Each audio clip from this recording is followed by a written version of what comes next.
बेहद ख़ैर। उम्मीद करती हूँ कि आप सब खैरियत से होंगे और बहुत अरसे के बाद आप सबसे मुलाकात हो रही है। तो आज मैं आप लोगों के लिए लेकर आई हूँ एक ऐसा व्लॉग जिसमें मैं शेयर करने जा रही हूँ पूरा A to Z प्रोसेस कि बलूची ड्रेस कैसे बनाते हैं।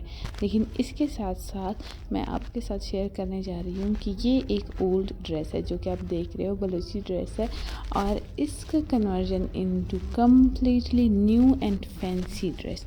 क्यों ऐसा क्यों कर रही हूँ मैं? पहली बात, आजकल बहुत ट्रेंड में है कि लोग बलूची तड़ो, एक कशीदा होता है, उसको दबका करके फिर उसका एक फैंसी ड्रेस बनाते हैं। लेकिन मुझे वो नहीं करना था, कुछ अलग करना था। अब अलग करने के लिए क्या है, मेरे पास अम्मी का ये ड्रेस है जो कि काम इसका मुझे तो बहुत अच्छा लगता था, लेकिन इसका कपड़ा पुराना हो चुका है। और ये जो कपड़ा आपको दिख रहा है ये मेरी बेस्ट फ्रेंड ने मुझे गिफ्ट किया था। तो अब इस ड्रेस को मैंने बनाना है। इस पर कितना खर्चा आया वो आगे चल के बताऊंगी। सबसे पहले ये था कि कपड़े में दुपट्टे का हिस्सा था, तो दुपट्टे के हिस्से को नापने के लिए मैंने पुराना दुपट्टा रखा और उसको नाप लिया। अब कपड़े में 3 तरह के हिस्से थे, लेकिन जो ये वाला हिस्सा है जो सिल्की सा और चमकदार है वो जो है कमीज़ के लिए था, और ये जो हिस्सा भी मैं काट रही हूँ ये पजामे के लिए था। जो सिल्की हिस्सा था वो कमीज़ के लिए मैंने ख़ुद से ही अरेंज किया था।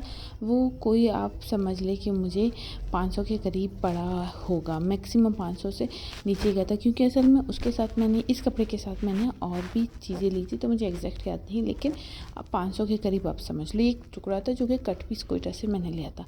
अब पारी है आस्तीन काटने के लिए, और ये फ़र्स्ट टाइम है जब मैं कोई भी बलोची पूरा का पूरा खुद काट रही हूँ। मोस्टली मैं अपने अम्मी से हेल्प लेती थी कटाई के टाइम, सिलाई मैं फिर खुद कर लेती थी, लेकिन कटाई मैं अम्मी के सामने बैठ के करती थी। लेकिन अब पहली दफ़ा ऐसा हो रहा है कि मैं अम्मी के सामने नहीं हूँ, अम्मी से ना पूछ रही हूँ, ना अम्मी काट के दे रही है। मैंने खुद काटा है कमीज़ और पजामा भी, सारा पूरा मैंने खुद काटा है। तो सबसे पहले मैंने ये किया कि पजामे को सिलाई कर ली, और पजामे पे लगने वाले जो पैचेस थे वो मैंने काट दिए थे। अब उनको मैंने मज़ीद जो है बराबर काटना था, और फिर अब इसी प्रोसेस को मुझे कमीज़ पे भी अप्लाई करना था कि पूरा इसको काटना था। A to Z जो कशीदा है उसको ऐसे काटना था जो बलोची तड़ों के जैसा बन जाए, और मैं उसको फिर जो कमीज़ है उसके ऊपर रख सकूं। अब बलोची कपड़ा जो है वो मेरे अम्मी का पुराना ड्रेस था, तो इस पर मेरी कोई कॉस्ट नहीं आई, यानी मैंने कोई तड़ो नहीं लिया, पुराने कशीदे को ही, ओरिजिनल कशीदा उसको यूज़ करी, तो इस पर कोई कॉस्ट नहीं आई।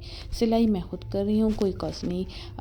कटाई मैं खुद कर रही हूँ, कोई कॉस्ट नहीं। हाँ, सिलाई में जो मैंने धागे लिए थे कहीं पे 15 तो कहीं पे 10 रुपये का धागा मिल रहा था, तो उन सबको मिला के आप 100 रुपये लगा सकते हो, क्योंकि मैंने एक चमकीला धागा भी लिया था, मुझे नहीं पता उसको क्या कहते हैं, इस तड़ों को रखने के लिए, जिगजैग करने के लिए, तो उसके थोड़े से 50 से ऊपर का ही प्राइस था।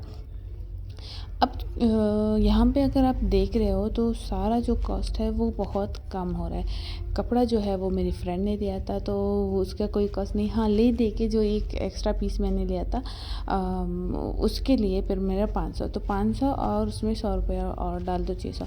अब यहाँ पे मैंने एक जुगाड़ की, वो आप देख रहे हो कि मच्छर मारने वाली जलेबी से मैंने जो कपड़ा है उसको जलाया। अक्सर इसके लिए एक डिवाइस इस्तेमाल होता है जो ये इलेक्ट्रिशियन टाइप चीज़ों को, वायर वगैरह को पिघलाने के लिए इस्तेमाल होता है, लेकिन वो मेरे पास था नहीं, तो जुगाड़ पे मैंने ये किया। लेकिन ये बहुत, मैंने मास्क पहन के किया लेकिन मेरा गला बैठ गया और मुझे बहुत इससे तकलीफ़ हुई। तो आप लोग ये ना करें, अगर डिवाइस मिलता है तो उससे करें, अगर नहीं मिलता, अगर इससे कर रहे तो फिर बाहर कहीं पे बैठ जाए, घर के अंदर नहीं, और मास्क पहन ले। तो ये आप देख रहे हो जिगजैग जो है, इसके लिए मैंने अलग से धागा लिया था, थोड़ा सा चमकीला धागा था।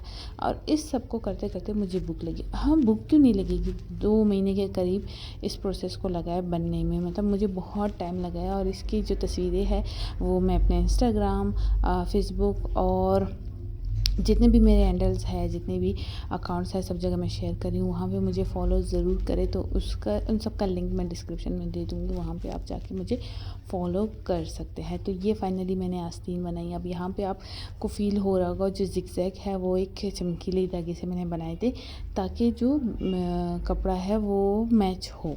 फिर मैंने बनाया इसके चेन होता है, ये बलूची ड्रेस का साइड से एक हिस्सा होता है, गोल सा हिस्सा होता है, जो बाद में जब ड्रेस पूरा बनेगा तो वहाँ पे आप आइडिया लगा सकते हो कि चेन कौन सा हिस्सा है। और यहाँ पे भी मैं थोड़ा सा आपको इसकी झलकी दिखा दूँगी। मुझे लगी थी बहुत भूख। असल में मैं ये करती थी कि सुबह मैं जाती थी यूनिवर्सिटी, फिर वहाँ से आके मैं 1-1 2-2 घंटे तक बैठ के मुसलसल ये काम कर रही होती थी, तो मुझे अक्सर भूख लग जाती थी। अच्छा, तो मैंने गला भी रख दिया और मैंने चेन और आस्तीन बना ली, पजामा भी बना लिया था मैंने। अब जो कमीज़ का निचला हिस्सा था और जेब रखना था, ये सबसे मुश्किल काम होता है बलोची ड्रेस में, जेब रखना सबसे मुश्किल काम।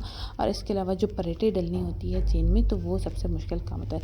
अगर आपने वीडियो यहाँ तक देख ली है तो इसको लाइक करें, कमेंट करके मुझे ज़रूर बताएं कि मेरा काम आपको कैसा लगा और मेरे व्लॉग्स आपको कैसे लगते हैं, और इसको शेयर करना ना भूलें। अगर किसी को बलोची कमीज़ कैसे बनाते हैं, कैसे सिलते हैं वो सीखना है, तो कुछ ना कुछ आइडिया एक प्रोफेशनल जो अच्छे से सिलाई करना जानता है तो वो इसको कॉपी कर सकता है, वो जान सकता है कि बलोची ड्रेस को कैसे सीते हैं। जिसने कभी नहीं सिया लेकिन थोड़ी बहुत उसको सिलाई आती है, वो उससे सीख लेगा।